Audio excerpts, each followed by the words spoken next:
The Modesto mayoral race started with a loud bell, much like the start of the Kentucky Derby.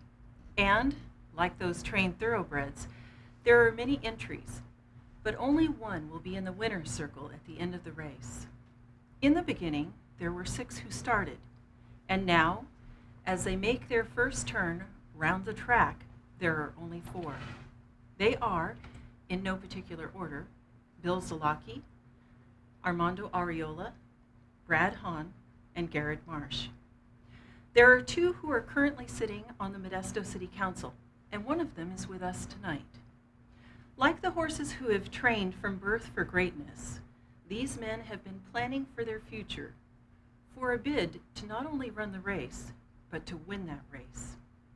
And we, the people, have been given a great opportunity to be the judges of whom it will be to find their way into the coveted position to lead our city.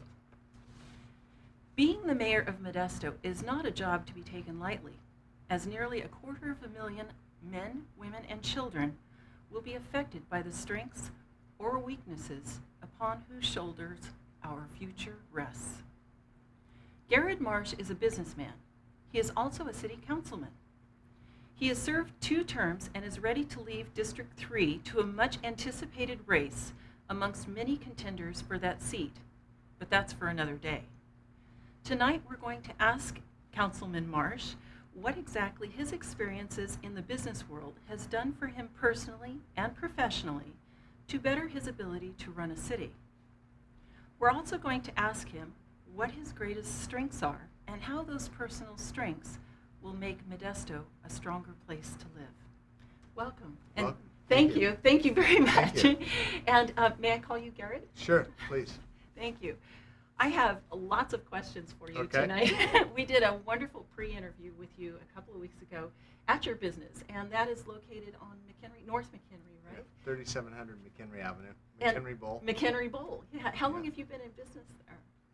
I've owned McHenry Bowl, my wife and I, for 25 years now.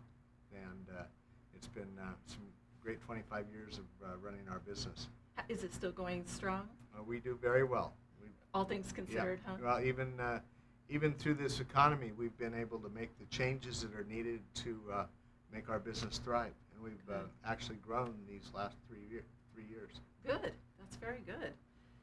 My first question, after we're done chit-chatting here, as city councilman, what is the deciding factor now for you to run as mayor? I've enjoyed working as a council member for the last 8 years, helping the constituents with the problems they have, kind of guiding our city forward.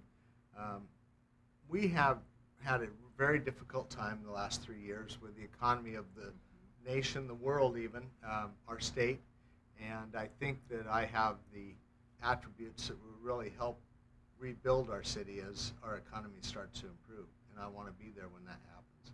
Well, that's a question kind of further down the list, but since we're here now, tell me what some of those attributes are.